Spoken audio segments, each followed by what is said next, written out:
여호와께서 마므레의 상수리 나무들이 있는 곳에서 아브라함에게 나타나시니라. 날이 뜨거울 때에 그가 장막문에 앉아 있다가 눈을 들어 본즉 사람 셋이 맞은편에 서 있는지라.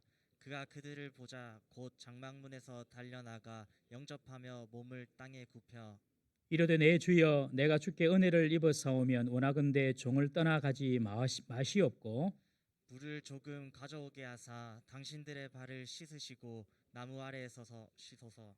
내가 떡을 조금 가져오리니 당신들의 마음을 상쾌하게 하신 후에 지나가소서. 당신들이 종에게 오셨음이니이다. 그들이 이르되 내 말대로 그리하라. 아브라함이 급히 장막으로 가서 사라에게 이르되 속히 고운 가루 세 스아를 가져다가 반죽하여 떡을 만들라 하고 아브라함이 또 가축대 있는 곳으로 달려가서 기름지고 좋은 송아지를 잡아 하인에게 주니 그가 급히 요리한지라. 아브라함이 엉긴 젖과 우유와 하인이 요리한 송아지를 가져다가 그들 앞에 차려놓고 나무 아래에 모셔 섬에 그들이 먹으니라. 그들이 아브라함에게 이르되 내 아내 사라가 어디 있느냐 대답하되 장막에 있나이다. 그가 이르시되 내년 이맘때 내가 반드시 내게로 돌아오리니 내 아내 사라에게 아들이 있으리라 하시니 사라가 그 뒤 장막문에서 들었더라. 아브라함과 사라는 나이가 많아 늙었고 사라에게는 여성의 생리가 끊어졌는지라. 사라가 속으로 웃고 이르되 내가 노쇠하였고 내 주인도 늙었으니 내게 무슨 즐거움이 있으리요. 여호와께서 아브라함에게 이르시되 사라가 왜 웃으며 이르기를 내가 늙었거늘 어떻게 아들을 낳으리요 하느냐. 여호와께 능하지 못한 일이 있겠느냐. 기한이 이를 때에 내가 내게로 돌아오리니 사라에게 아들이 있으리라. 15절 사라가 사라가 두려워서 두려워서 부인에게 이르되 내가 웃지 아니하니 이르시되 이르시되 아니라 내가 웃었느니라. 아멘. 사라가 두려워서 부인하여 이르되 내가 웃지 아니하였나이다. 이르시되 아니라 내가 웃었느니라. 아멘. 우리 옆에 분이랑 인사합시다. 믿음으로 삽시다. 여러분 성도는요 믿음으로 사는 사람인 줄로 믿습니다. 공부를 하고 또 학교에서 가르치는 그런 학자들은 지혜와 지식으로 살아가지만 성도는 믿음으로 사는 사람입니다. 사업을 하시는 분들은 돈을 가지고 살지만은 그러나 성도는 믿음으로 사는 사람입니다. 운동하는 선수는 힘이나 기술로 살지만 우리 성도는 믿음으로 사는 사람인 줄 믿으시길 바랍니다. 우리가 믿음으로 살아가야 됩니다. 우리 이 시간 주님께서 우리 가운데 임재하시길 믿음으로 다 같이 주님 이곳에 우리 찬양 드리도록 하겠습니다. 주님 이곳에 우리가 함께 하시네. 우리 믿음으로 찬양합니다.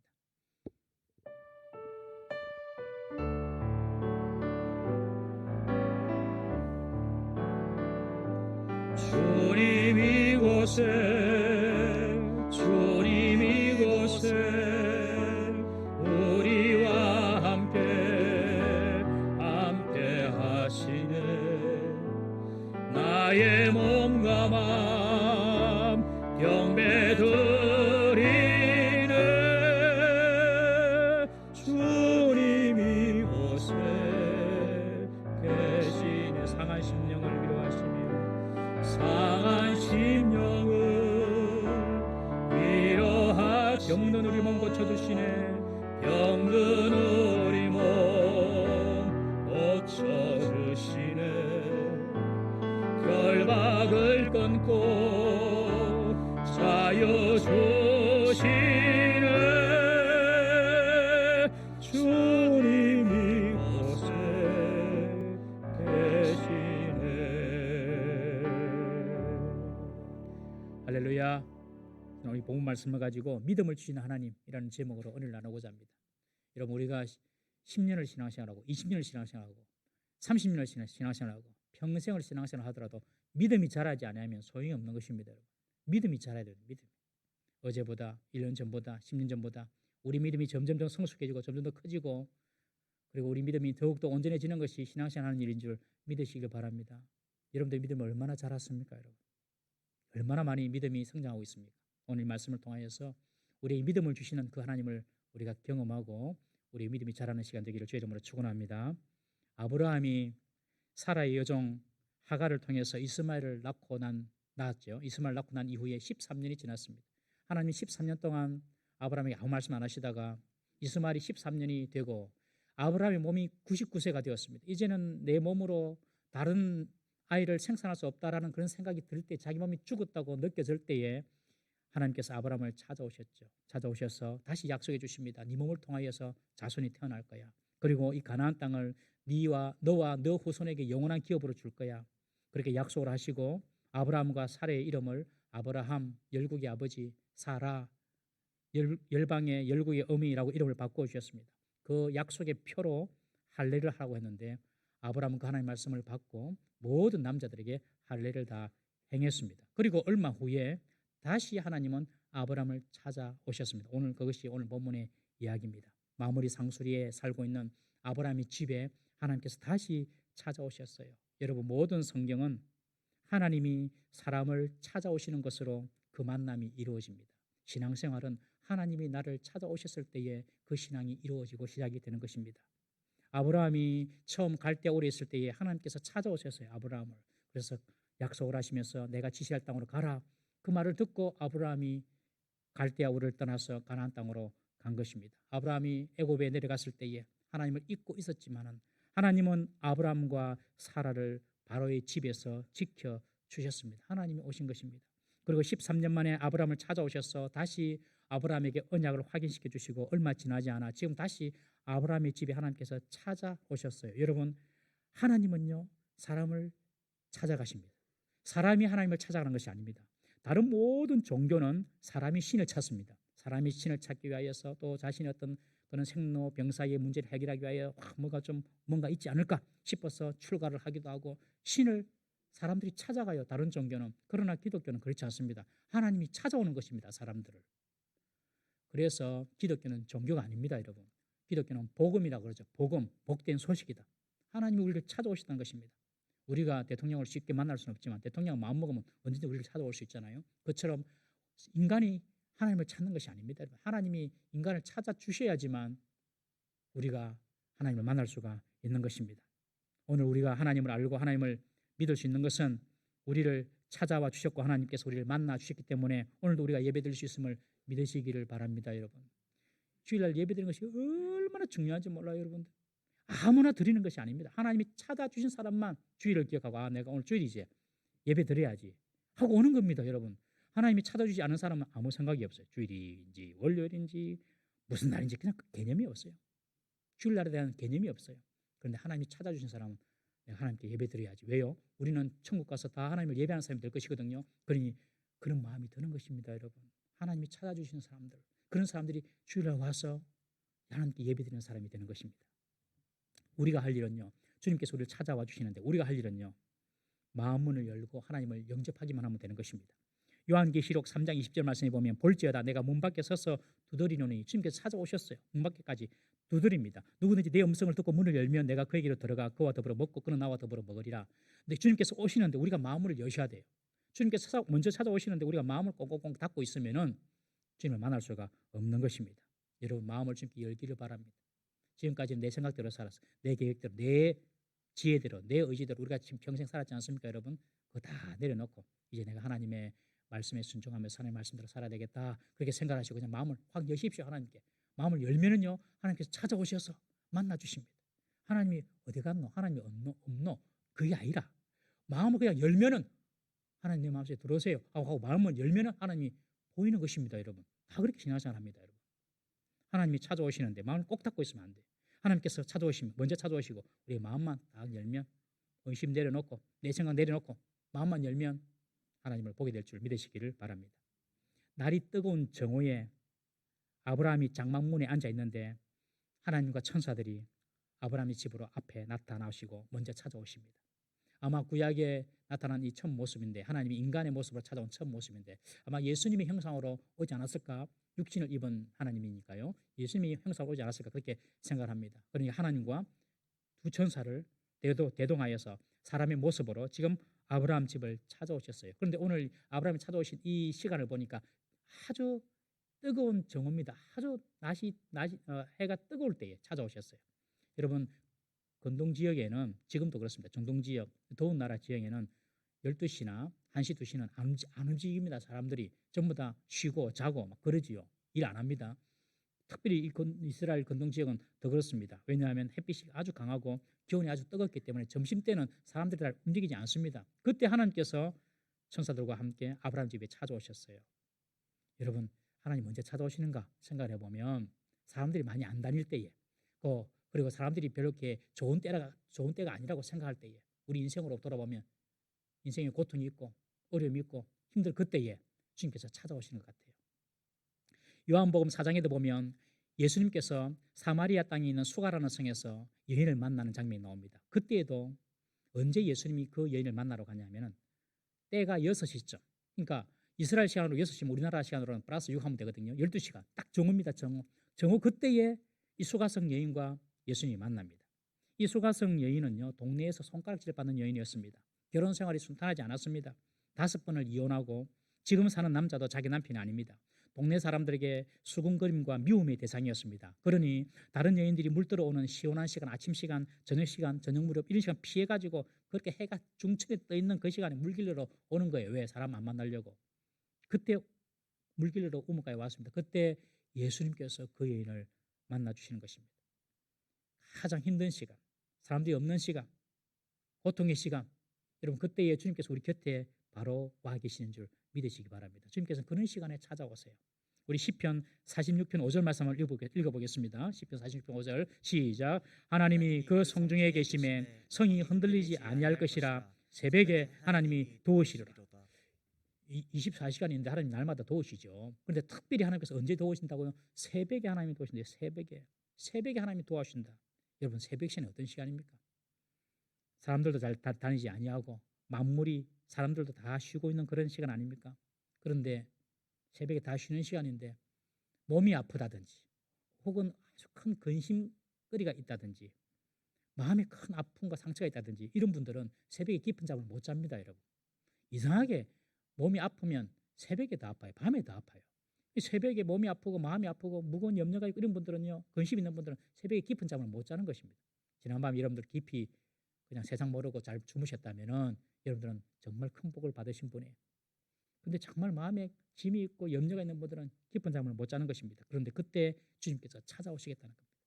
우리 인생에 있어서 힘들고 어려운 시간이 있습니까, 여러분? 그때 주님께서 우리를 만나 주시는 시간인 줄 믿으시기를 바랍니다. 우리가 할 일은 마음만 열면 됩니다. 주님 도와주세요. 주님 도와주세요. 마음만 열면 되는 것입니다. 인생을 살아가면서 힘들고 어려운 일을 당하지 않습니까? 그때에 못 살겠다, 힘들겠다 이런 생각하지 마시고 하나님께서 더 가까이 나를 찾으러 오셨구나. 하나님께서 나를 만나주러 오는 시간이구나. 이렇게 생각하시면 틀림이 없는 것입니다. 여러분. 그렇게 해가 중천에 떠 있어가지고 사람들이 다니기 힘든 그때에 하나님께서 두 천사를 대동하여서 지금 아브라함을 찾아오셨습니다. 얼마 전 하나님께서 이미 아브라함을 찾아오셨죠. 아브라함을 찾아오셔서 아브라함에게 약속을 하시고 할 일을 다 하게 하셨는데 다시 찾아오셨어요. 왜 그럴까요? 우리가 정확하게 알 수는 없지만 오늘 본문을 쭉 보면은 하나님께서 이 아브라함 집에 볼 일이 있어서 찾아오셨어요. 그 볼 일이 무엇이냐면은 바로 아브라함의 아내 사라에게 믿음을 주시기 위하여 사라에게 믿음을 주시기 위하여 다시 아브라함 집을 찾아오신 것입니다. 직접 사라에게 내년에 있을 그런 잉태의 소식을 전해주고 그리고 사라의 믿음을 세워주시기 위하여 오신 것입니다. 아마 아브라함이 하나님으로부터 내년에 아들이 있을 것이라는 말을 들었을 거예요. 그리고 그 아내 사라에게 말했을 것입니다. 그런데 사라가 믿지 않았던 것입니다. 그러니 하나님께서 사라의 믿음을 회복시키기 위하여 찾아오셨습니다. 아브라함이 오정점에 눈을 들어서 보니까 자기 장막 맞은편에 세 사람이 서 있는데 처음 아브라함이 그들을 보았을 때 저분이 하나님이다 천사다 이런 생각하지 못했을 것입니다. 아마 부지 중에 그 손님들을 받아들였을 거예요. 우리 히브리서 13장 2절 말씀 한번 보겠습니다. 히브리서 13장 2절 말씀 시작. 손님 대접하기를 잊지 말라. 이로써 부지 중에 천사들을 대접한 이들이 있었느니라. 아브라함이 이 세 사람을 보고 그냥 이분이 하나님이다 이런 생각까지는 못했지만 나중에 이제 알게 되는데 처음에는 그냥 그들을 손님을 그냥 부지 중에 그냥 손님이니까 받아들이는 것입니다. 여러분 근동 지역에는 손님을 아주 극진히 대접하는 그런 풍습이 있습니다. 우리도 옛날에 보면은 옛날 한 30년 40년 더 됐나요? 한 50년 그때 되면 지나가는 사람도 막 밥도 먹이고 막 술도 먹이고 막 그런 인심이 좋았습니다. 여러분 근동 지역에는 그런 문화가 지금도 남아 있습니다. 손님 아주 귀하게 여깁니다. 아주 친절했던 것이죠. 이 아브라함도 그들이 뜨거운 햇볕 아래 있으니까 집으로 좀 초청을 하려고 친절을 베푸는 것입니다. 미국 피츠버그의 한 가구점에서 있었던 일입니다. 비가 내리는 어느 날 어떤 할머니 한 분이 가구점이 모여있는 그 거리에서 가구점을 밖에서 기웃기웃거리면서 살펴보고 있었습니다. 아무도 그 할머니에 대해서 신경을 쓰지 않았는데 한 가게 주인만이 그 할머니를 안으로 모셨습니다. 그리고 그 할머니가 말합니다. 할머니, 안에서 살펴보세요. 그러니까 할머니가 하는 말이, 나는 지금 가구 살려고 온 게 아니고 지금 나를 태우러 올 차가 있는데 그 차를 기다리고 있는 중이라고. 그러니 그 가구 주인이, 예, 괜찮습니다. 밖에 비가 오니까 안에서 이렇게 가구 살펴보시면서 그냥 기다리세요 하면서 그 가구 주인이 그 차 넘버를 적어가지고 시간 나면 밖에 나가서 그 차가 오나 안 오나 봐주던 거예요. 그러면서 그 차가 오니까 할머니를 태워서 보냈던 것입니다. 그런 행동을 보고 주위 사람들은 저런 돈도 안 되는 일을 한다고 비웃었습니다. 그런데 며칠 후에 깜짝 놀랄 만한 편지를 그 가구 주인이 받았습니다. 그 편지 내용은 이렇습니다. 비 오는 날 저의 어머니에게 베풀어 주신 당신의 친절에 대해서 감사를 드립니다. 이제부터 우리 회사에 필요한 가구 일체를 당신에게 의뢰하면서 내 고향 스코틀랜드에 큰 집을 짓는데 그곳에 필요한 가구도 모두 당신에게 의뢰하겠습니다. 카네기로부터. 이 카네기로부터 온 편지예요. 그 할머니는 미국의 대재벌 강철왕 카네기의 어머니였던 것이었습니다. 이 가구 주인은 아무 생각 없이 맹목적으로 어떤 이익을 바라보지 않고 그냥 그 할머니에게 친절만 베풀었는데 그에게 이런 행운이 오게 된 것입니다. 김장한 목사님이 쓴 큐티 365라는 그런 책에 보면 이런 내용이 있습니다. 한 노신사가 은행을 찾았어요. 그런데 마침 이 신사와 만나기로 할 그 직원이 출장을 가고 자리에 없는 것입니다. 할 수 없어서 이 노신사는 되돌아서 이제 나와서 주차장에서 받아온 그 주차 카드를 이제 도장을 찍기 위해서 여직원에게 주차 확인 도장을 부탁을 했습니다. 그러자 그 여직원은 아주 사무적인 태도로 이렇게 말합니다. 선생님께서는 오늘 저희 은행에서 아무 업무도 보지 않으셨죠? 예, 업무를 못 봤습니다. 내가 사람 만나기로 했는데 못 만나서 그냥 돌아가야 됩니다. 그래서 선생님, 아무 업무도 보지 못했기 때문에 주차 도장을 찍어줄 수가 없습니다. 그렇게 말하는 거예요. 그러니까 이 노시사가, 아니 그게 아니라 내가 사람 만나기로 했는데 하면서 자초지종을 다 설명을 했지만 그 여직원은 여전히 냉담하고 그리고 아주 인정 없이 그 신사의 요청을 거절하고 말았습니다. 선생님이 요청을 들어드리고 싶지만 규정상 그러니 요청을 들어드리지 못하겠습니다 하고 계속 죄송합니다 그런 말만 하는 거예요. 아무리 설명해도 이 여직원이 그 신사의 요청을 받아들이지 않는 것입니다. 신사의 표정이 일그러지면서 여직원에게 이렇게 묻습니다. 그렇다면 이 은행에서 아무 업무라도 보면 주차카드에 도장을 찍어줄 수 있습니까? 그러니 그 여직원은 그렇다면서 짧게 대답을 했습니다. 신사는 예금 인출서를 작성하면서 그 여직원에게 주었습니다. 예금 인출서에는 이 신사의 통장에 든 모든 예금을 인출하겠다는 그런 기록이었는데 그 액수가 자그마치 100억 원이 넘는 돈이었습니다. 그 여직원의 얼굴은 사색이 되어버렸고 잠시 후에 은행 지점장이 부랴부랴 달려왔지만은 노 신사는 자기의 뜻을 굽히지 않았던 것입니다. 여러분, 우리가 부지 중에 천사를 만날 수도 있습니다. 작은 친절이 큰 성공을 불러올 수도 있습니다. 그러나 작은 불친절이 실패를 가져올 수도 있는 것입니다. 친절 때문에 사랑받을 수도 있고 불친절 때문에 미움을 받을 수도 있는 것입니다. 사랑하는 성도 여러분, 그리스도인들은 세상을 향하여 친절한 사람으로 살아야 될 줄로 믿습니다. 세상을 향해서도 그렇게 친절하게 살아야 되는데 하물며 우리 형제들이겠습니까, 여러분? 우리 요한일서 4장 20절 말씀 보십시오. 요한일서 4장 20절 함께 읽습니다. 시작. 누구든지 하나님을 사랑하노라 하고 그 형제를 미워하면 이는 거짓말하는 자니 보는 바 그 형제를 사랑하지 아니하는 자는 보지 못하는 바 하나님을 사랑할 수 없느니라. 우리가 하나님 사랑해요 말은 많이 하지만 눈에 보이지 않는 하나님을 사랑하는 방법, 눈에 보이는 형제를 사랑하는 것이다. 딱 이렇게 요한이 못 박았습니다. 빼도 박도 못합니다. 여러분. 우리가 형제를 사랑하지 아니하면 그만큼 주님을 사랑하지 않는 것이 되는 것이죠. 아브라함은 이 세 사람들에게 대해서 이유 없이 친절을 베풀어 줍니다. 그런데 오늘 본문에 보면 아브라함은 이 사람들에 대한 태도가 보통 사람들에 대한 태도와 좀 다릅니다. 일반적이지 않습니다. 2절에 보시면 달려나가서 이 세 사람 보고 그냥 자기 달려나가는 것입니다. 그냥 오셔서 좀 쉬세요 이게 아니라 달려나갑니다, 여러분. 그리고 3절에 보시면 자신을 종으로 표현합니다. 종의 집에 좀 머물고 가라고 그런 말을 하는 거예요. 그리고 아브라함의 영접이 매우 극진함을 우리가 볼 수가 있습니다. 6절에 보시면 급히 장막으로 가서 급히 장막으로 가서 사라에게 속히 고운 가루 세 서아로 반죽하여서 떡을 만들려고 합니다. 한 서아는 7.1리터의 분량인데 세 서아니까 21리터입니다. 엄청난 분량이죠. 그 많은 분량의 떡을 준비하라고 사라에게 속히 말합니다. 그리고 7절에 보면 또 가축대가 있는 곳으로 직접 가서 또 달려갑니다. 달려가서 기름지고 좋은 송아지를 자기가 직접 선택을 해서 하인에게 주면서 요리하라고 명령합니다. 여기 보면 아브라함은 나그네지만 하나님인지는 몰랐지만 그래도 보통 사람은 아니다 이런 생각을 갖고 있었던 거예요. 그러니 직접 자신이 빨리 바쁘게 움직이면서 이들을 대접합니다. 여러분, 아브라함의 섬김과 대접에는요 조금도 억지로나 혹은 피곤함이 없습니다. 아브라함 나이가 몇 살입니까? 99살입니다. 여러분, 99살 할아버지인데 행동을 보면 청년처럼 신속하고 분주하게 움직입니다. 8절에 보면 아브라함이 엉긴 젖과 우유와, 엉긴 젖은 치즈를 말하는 거거든요. 엉긴 젖과 우유와 하인이 요리한 송아지를 가져다가 그들 앞에 둡니다. 나무 그늘 앞에 식사를 할 수 있도록 식단을 딱 차려둡니다. 이스라엘 지역이나 중동 지역에는 아주 덥지만은 그늘 아래만 들어가면 시원해집니다. 우리나라는 고온에다가 다습하잖아요. 근데 거기는 습도가 별로 없습니다. 사막성 기후이기 때문에. 그래서 덥지만은 이 그늘 아래만 들어가면 시원해지거든요. 그러니까 이 나무 그늘 아래에서 식탁을 딱 차려두는 거죠. 여기서 드시라고. 그러면서 오늘 8절에 보면 자기는 서 있습니다. 그들은 식사를 하고 자기는 서 있어요. 마치 웨이터처럼, 명령을 기다리는 웨이터처럼 이렇게 서서 그들의 식사 수종을 드는 것입니다. 여러분, 주인과 손님, 주인과 객이 완전히 바뀐 모습입니다. 아브라함은 그렇게 정심을 다해서 그들을 대접합니다.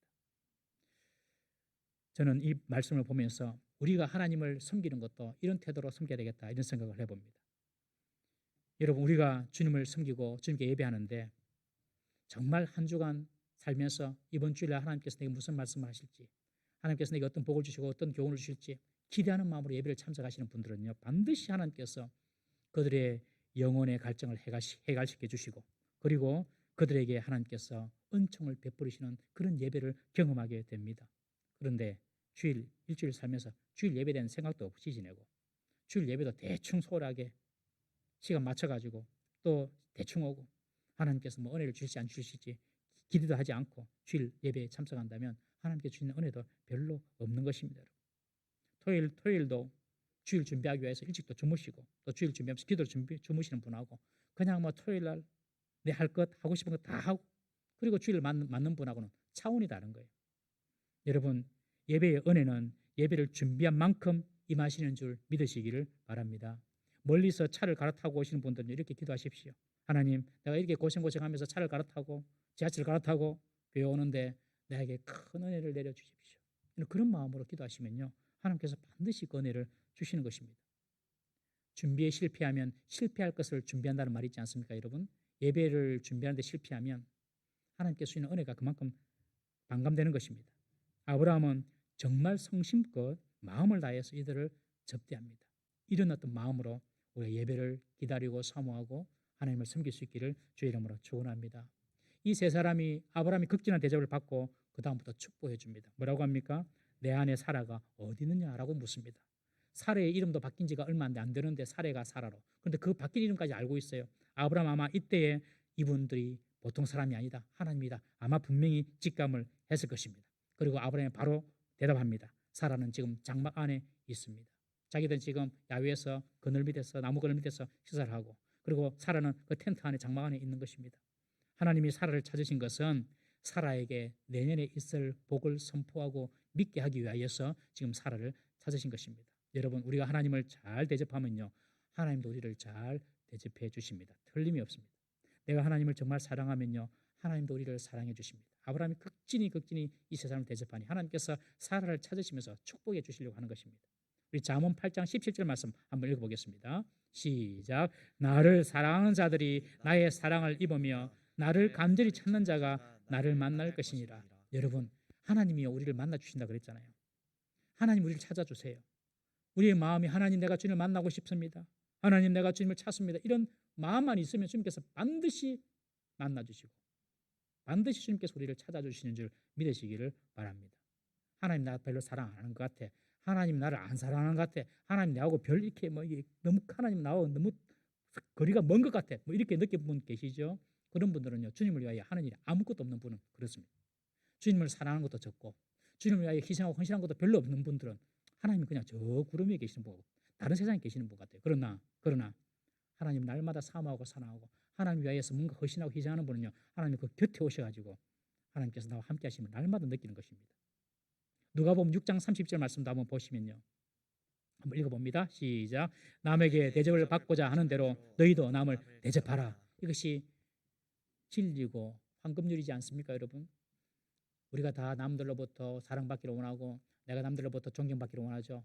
그러면요, 너희도 그래 하라는 것입니다. 네가 대접받기를 원하는 대로 대접해라. 너는 그렇게 받기를 원하면서 왜 너는 그렇게 인색하고 너는 왜 다른 사람한테 그렇게 불친절하냐? 그거 안 된다는 것이죠. 여러분, 하나님도 마찬가지입니다. 우리 하나님을 대접하고 섬기면요, 하나님 우리에게 30배, 60배, 100배로 갚아줌을 믿으시길 바랍니다. 똑같아요, 여러분. 우리가 하나님께 감사와 기쁨으로 예배드리고 기쁨으로 헌신하면요, 하나님은 그 이상의 복을 주십니다. 여러분. 반드시 주십니다. 코로나 힘든 기간이죠. 맞습니다. 그러나 하나님의 은혜는요, 하나님의 축복은요, 코로나를 능가합니다. 여러분.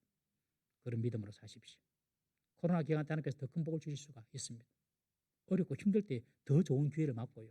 어렵고 힘들 때에 더 큰 어떤 하나님 축복을 받을 수가 있습니다, 여러분. 하나님이 아브라함의 최선의 대접을 받으신 후에 사라를 찾으십니다. 그리고 내년에 있을 축복에 대해서 말씀을 해 주십니다.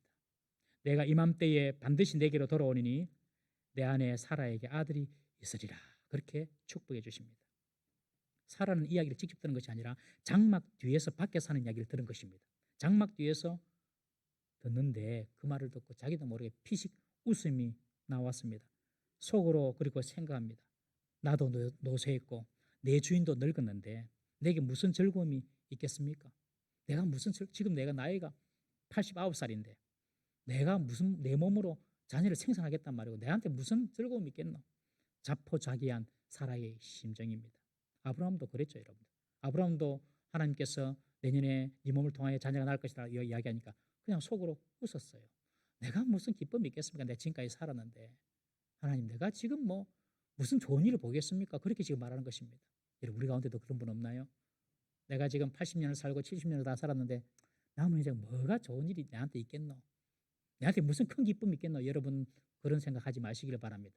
하나님께서 오셔서 역사주 일하시면요, 지금까지 여러분들이 보고 경험하고 누렸던 그 축복과 그 기쁨보다 더 큰 은혜와 기쁨이 있을 줄 믿으시길 바랍니다.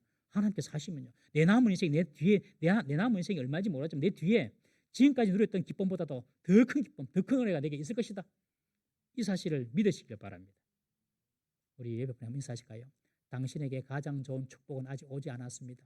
당신에게 가장 좋은 축복은 아직 오지 않았습니다. 좀 길지에 잘 생각하시고, 당신에게 가장 좋은 축복은 아직 오지 않았습니다. 시작. 당신에게 가장 좋은 축복은 아직 오지 않았습니다. 그렇게 믿으십시오. 근데 사라는요, 지금 내가 이 나이에 무슨 기쁨을 얻겠냐 하면서 지금 자포자기하고 있는 것입니다. 아브라함도 처음에 그 이야기를 들었을 때 똑같았습니다. 우리가 그 자리에 있다고 생각해 보십시오. 우린들 별 다르겠습니까, 여러분? 그래서 참 믿음이라는 것이 어려워 보입니다. 어려워. 믿음을 가진다는 것이 어려워요.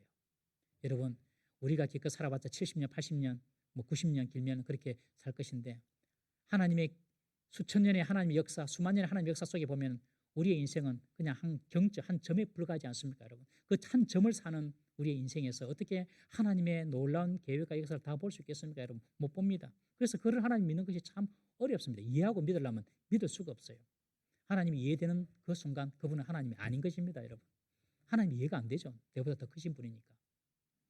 그래서 하나님이 우리에게 원하시는 것이 있어요. 그것이 뭐냐면 그저 당신을 그냥 믿어주기를 바라는 것입니다. 그냥 나를 믿어라. 그냥 네가 다 이해 못하니까 그냥 나를 그냥 믿어라.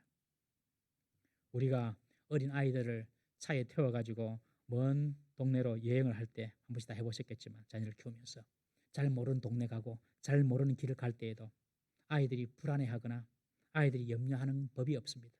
우리 아버지가 알아서 핸들 잡고 있으니까 아버지가 알아서 갈 거야. 아버지 이게 무슨 동네야? 뭐 이런 동네가 있어? 아버지 길을 제대로 알아? 이렇게 말하는 자는 아무도 없어요. 그냥 아버지가 핸들 잡고 가면은 뒤에서 아이들은 그냥 아버지가 알아서 가겠지. 그냥 믿는 것입니다. 마찬가지로 하나님이 우리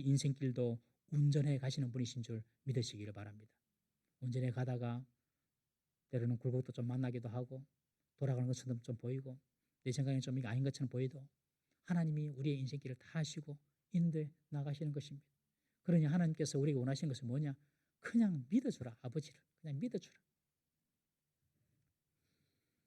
아브라함이 처음에 하나님의 말씀을 들었을 때에 제대로 믿지 못하고 속으로 웃으면서 나는 늙었는데 라고 말한 것처럼 사라도 똑같이 반응을 합니다. 여러분 부부는요 닮는 것 같습니다. 부부가 오래 같이 함께 살다 보면 생김새도 닮아가고 생각이나 또 어떤 가치관도 닮아가는 것 같습니다. 그리고 부부가 닮아야지 또 서로 잘 사는 부부라고 합니다. 그런데 서로 아름답게 닮아가야 하는데 나쁘게 닮아가면 안 됩니다. 여러분 아름답게 닮아가야 됩니다. 성경에 보면 아름답게 닮아간 부부가 있죠. 아주 충성스러운 부부.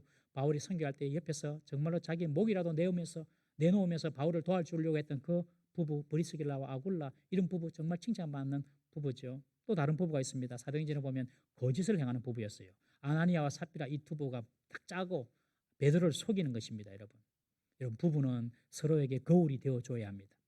나도 보지만 상대를 보고 상대가 하나님 말씀에 서 있나 안 서 있나 살펴줘야 합니다. 그래야지 아름답게 서로 부부가 닮아가는 것이죠. 여러분 남편이든지 부인이든지 심지어 자녀들일지라도 그들이 하나님 말씀을 가지고 우리에게 말씀하면요 들어야 되는 것입니다. 네가 뭐 안다고 네가 뭐 알아 이런 식으로 말하면 억수로 교만한 거예요. 자식이 이야기한다더라도 저보고 맨날 장일애가 아빠 설교 좀 잘해 최소한 대한민국에서는 1등이 돼야지. 아니 걔는 맨날 저보고 세계에서 제일 설교 잘하는 목사가 되도록 그렇게 기도한답니다. 참, 네가 해봐라. 생각보다 쉬운지 그렇게 말을 하지만은 저도 아멘하고 애를 써요. 여러분 우리 자녀들이 부모에게 하나님 말씀을 가지고 이야기할 때가 있어요. 남편이 아내에게 아내가 남편에게 하나님 말씀을 가지고 하나님 말씀처럼 이야기할 때가 있어요. 그럼 들으셔야 됩니다. 고집 피우면 안 됩니다. 고집 피우면 절대로 고집 피우지 마십시오. 그러면 하나님 말씀 들으면 그 두 부부가 아름답게 주님의 모습으로 형상으로 닮아가는 것입니다. 장막 뒤에서 하나님 말씀 믿지 못하고 웃는 사라의 태도를 하나님은 보시고 아시고 아브라함을 꾸짖습니다. 아니 사라가 웃었는데 아브라함을 꾸짖어요. 하나님께서 아브라함에게 말합니다. 왜 사라가 웃느냐? 뭐 보지도 않으셨으면서 장막 안에 있는데 사라가 웃었는데 아브라함을 책망하세요. 이것은 사라의 믿음의 상태는 아브라함의 책임이라는 것입니다. 여러분 하나님은요 가정에서 아내와 남편 주셨잖아요. 가정에서의 1차적인 책임을 남편에게 찾으십니다. 여러분 꼭 기억하십시오. 하나님은 가정에서 1차적인 책임을 남편에게 찾으십니다. 이것이 성경적인 원리입니다. 여자도 물론 잘해야 되지만 남편이 더 잘해야 됩니다. 남자는 하나님이 가정에 세우신 제사장이다 이런 생각으로 가정을 꾸려 나가셔야 합니다. 저는 우리 교회에 계시는 남자분들이 이런 사명감과 책임감을 가지고 힘을 얻고 일어나시기를 주의 이름으로 축원합니다. 하나님 뜻입니다. 남편들 기죽지 마세요. 그리고 부인들은 남편을 자꾸 뒤로 살려주시고요. 남편은 하나님 말씀을 잘 깨닫고 분별하고 그 말씀대로 가정을 세워가려고 애를 쓰십시오. 그러면 그 가정이 복을 받게 되어 있습니다. 사라가 웃었는데 하나님이 아브라함 보고 지금 나무랍니다. 왜 사라가 웃노? 하나님은 사라의 불신의 웃음을 가지고 아브라함을 책망하셨어요. 장막 뒤에서 그것도 속으로 사라가 웃었습니다. 장막 뒤에서 속으로 웃는 사라를 하나님은 다 알고 계셨습니다. 여러분 하나님은 우리가 무슨 생각하는지 어디에 있든지 어디로 가든지 다 보고 계시고 다 알고 계십니다. 우리 시편 139편 1절에서 4절 말씀 한번 보겠습니다. 시편 139편 시작. 여호와여 주께서 나를 살펴보셨으므로 나를 아시나이다. 주께서 내가 앉고 일어섬을 아시고 멀리서도 나의 생각을 밝히 아시오며 나의 모든 길과 내가 눕는 것을 살펴보셨으므로 나의 모든 행위를 익히 아시오니 여호와여 내 혀의 말을 알지 못하는 것이 하나도 없으시니이다. 하나님은 우리가 어디에 있는지 우리 행동만 보는 것이 아니라 우리의 마음의 생각까지 속마음까지 다 알고 계십니다. 하나님은 우리의 마음의 묵상까지도 아시는 분이에요. 우리가 꼭 기도할 때에 이런 기도 있죠. 막 크게 부르짖는 그런 기도, 주야 하면서 막 부르짖는 그런 기도, 그런 기도도 있습니다. 그런 부르짖는 기도는 언제 나오냐면 정말로 내 속에 간청함이, 간구함이 크게 사무칠 때에 하나님 정말 이거 정말 들어주셔야 된다. 그럴 때는 나도 모르게 그냥 큰 소리가 나오는 것이죠. 그런 부르짖는 기도 필요합니다. 그런 부르짖는 기도를 하시는 분이 계시면 좀 조용히 좀 기도해라. 막 그렇게 핀잔을 주면 별로 안 좋습니다. 저분 정말 갈급하구나 그렇게 생각해 주시면 좋습니다. 그런데 그런 기도만 있는 것이 아니라 묵상의 기도가 있습니다. 마음으로 하는 기도입니다. 입술로 하는 기도입니다.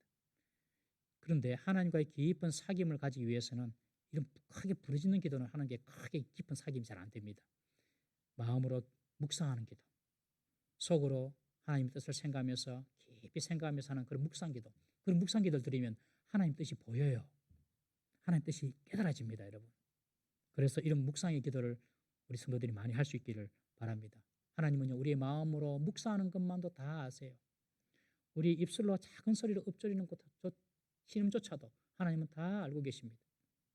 그런 분이 하나님이십니다. 하나님께서 14절에 말씀하십니다. 아브라함에게 말씀하십니다. 그렇게 장막 뒤에서 웃고 있는, 믿지 못해서 웃고 있는 그 사라를 보시고 아브라함이 그렇게 말씀하세요. 여호와께 능하지 못할 일이 있겠느냐? 여호와께 능하지 못한 일이 있겠느냐? 여러분 한번 따라합시다. 여호와께 능하지 못한 일이 있겠느냐? 예, 여러분 우리는 그런 하나님을 믿어야 됩니다. 내가 하나님 믿습니다. 이 말은요, 그분의 존재만을 믿는 것이 아닙니다. 그분의 전능하심을 믿는 것입니다. 그것이 진짜 믿는 것입니다. 우리는 보통 너무 작은 하나님을 믿는 경향이 있습니다. 내가 할 수 있으면 하나님도 할 수 있겠다 이렇게 생각합니다. 그럼 내가 못하면 하나님도 못하실 거야 이런 생각을 하는 것이죠. 그것은 하나님을 믿는 것이 아니라 나를 믿는 것입니다. 하나님은 자신을 엘샤다이, 전능하신 하나님, 그 엘샤다이가 뭐라고요? 무에서 유를 창조하신 하나님, 불가능을 가능하게 만드신 하나님, 없는 것을 있는 것 같이 만드신 하나님이 엘샤다이, 전능하신 하나님 아니십니까? 하나님은 그렇게 말씀하시는데 당신을, 우리는 그 하나님을 믿지 못하는 것입니다. 흙으로 인간을 만드신 하나님께서, 먼지로 인간을 만드신 하나님께서 아브라함과 사레의 몸이 좀 늙었다고 그 몸을 통해서 아들 이삭 하나 만들지 못하겠습니까, 여러분? 우리 마태복음 19장 26절 말씀 한번 읽어보겠습니다. 19장 26절 시작. 예수께서 그들을 보시며 이르시되 사람으로는 할 수 없으나 하나님으로서는 다 하실 수 있느니라. 사람으로서는 할 수 없으나, 예, 그렇습니다. 사람의 경험과 사람의 지식과 사람의 생각으로 할 수 없어요. 그러나 예수님 말씀하십니다. 하나님으로서는 다 하실 수가 있느니라. 이 말씀을 믿으시길 바랍니다. 빌립보서 4장 13절에 보면 내게 능력 주신 자 안에서 내가 모든 것을 할 수 있느니라. 내게 능력 주신 자 안에서 내가 모든 것을 할 수 있느니라. 여러분, 이것은 바로 어린아이 같은 믿음입니다. 어린아이 같은 믿음. 우리 성도들은요, 어린아이 같은 믿음을 가져야 돼요. 어린아이들은 자기 아버지가 무엇이든지 할 수 있는 슈퍼맨인 줄 믿습니다. 어린아이들은. 이런 믿음이 우리에게 있어야 돼요. 천국은 이런 어린아이의 것이라고 예수님께서 말씀하지 않습니까, 여러분? 믿음에 있어서 우리는 어린아이 같은 믿음을 가지고 하나님을 믿어야 하는 것입니다. 여러분, 하나님 나라의 비밀은요, 세상의 지혜와 세상의 지식으로 깨달을 수가 없어요. 세상의 지혜나 세상의 지식으로 하나님 나라의 비밀을 깨닫는다면 공부 많이 한 사람들, 타고날 때부터 머리가 좋은 사람들만 천국에 들어갈 것입니다, 여러분. 어린아이처럼 순전하게 예수님을 믿고 어린아이처럼 예수님께서 말씀하시면 그대로 순종할 수 있는 그런 어린아이 같은 믿음을 가진 자, 그런 자들에게 하나님께서 하나님 나라를 보여주시고 하나님의 역사를 보여주시는 줄 믿으시기를 바랍니다. 내 생각이 완전 무결하다고 믿고 내 생각이 온전하다고 생각해서 자기 생각에 갇히는 사람은 역동적인 하나님의 나라를 볼 수가 없는 것입니다. 내 생각에 굳은 살처럼 박힌 선입견, 편견, 고정관념은 다 잘라내 버려야 되는 것입니다. 그때 진짜 믿음이 생기게 되는 것입니다. 내 생각에 갇혀버리면 전능하신 하나님을 제대로 경험할 수가 없는 것입니다. 아브라함에게 하나님께서 말씀하십니다. 여호와께 능하지 못한 일이 있겠느냐? 내년에 사라가 아들을 잉태할 것이다. 그 말을 들은 사라가 장막 뒤에서 듣고 스스로 그것이 받아들이기가 어렵고 정말 그것은 불가능한 일처럼 느껴져서 웃었습니다. 하나님은 왜 사라가 웃느냐라고 아브라함에게 질책하시니 아마 사라가 나와서 그 사람 앞에 섰나 봅니다. 그리고 말합니다. 저는 웃지 않았습니다. 이렇게 말합니다. 장막 뒤에서 그것도 숨어서 속으로 웃은 것을 아시는 분 앞에 내가 웃지 않았습니다. 왜요? 그분이 너무 두려워 보였기 때문에 그렇습니다. 그러니 하나님은 네가 웃었다 하고 떠나가십니다. 여러분, 우리도 사라처럼 이렇게 끝까지 우길 때가 있습니다. 사랑하는 성도 여러분, 하나님께도 사람에게도 우기는 사람이 되면 안 됩니다. 잘못했으면 저희 불찰입니다. 제가 체크를 못했습니다. 미안합니다. 용서해 주세요. 그렇게 말하면 되는 것이죠. 사라처럼 하나님 두렵다고 나 안 웃었어요. 안 웃었어요. 그렇게 말해서는 안 되는 것입니다. 하나님은요, 우리가 실수를 인정하고 회개하면 다 용납하시고 용서하시는 분인 줄 믿으시기를 바랍니다. 우리가 지금까지 어떻게 살아왔던지 간에 하나님 내가 잘못 살았습니다. 용서해 주십시오. 그러면 우리 남은 인생은 새로운 피조물로서의 새로운 축복의 시간이 되는 줄 믿으시길 바랍니다.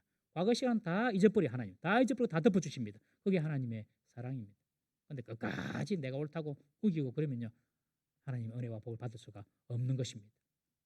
사라가 끝까지 자기는 안 웃었다고 우기는데 하나님의 반응을 보십시오. 하나님은 그런 사라의 태도를 갈지 않습니다. 사라 너 웃었어? 하고 떠나가 주십니다. 더 이상 사라가 부정하고 부인하니까 따지지 않습니다. 여러분, 우리 같으면 어쩌겠습니까? 진짜 안 웃었나? 한번 리플레이 해볼까? 니 한 볼래? 한 볼래? 하면서 막 따졌을 건데 하나님은 따지지 않고 그냥 넘어가 주십니다. 사랑하는 성도 여러분, 우리가 실수를 하고 잘못했으면 당연히 죄를 인정하고 용서를 구해야 합니다. 그러나 그런 사람을 보면 너무 따지려고 해서도 안 됩니다. 그냥 넘어가 주는 것도 그렇게 심각한 거 아니면 그렇게 넘어가 주는 것도 하나님의 사랑인 줄 믿으시기를 바랍니다. 여러분, 하나님은요, 진 위를 따지는 것보다도 사라의 마음에 믿음을 주기를 원하셨고 사라의 마음을 얻고자 한 것이 하나님의 마음이었습니다. 생각해 보십시오. 1년 후에 사라가 임신했을 때에 어떤 마음이 들었을까요? 야, 정말 하나님의 말씀은 틀림이 없구나. 내 경험과 내 생각과 그리고 나의 어떤 계획을 초월하여서 하나님의 역사하시는 전능하신 하나님이시구나. 그리고 내가 그때 웃지 않았다고 하나님께 우겼는데 하나님은 그냥 그것을 넘어가 주셨구나.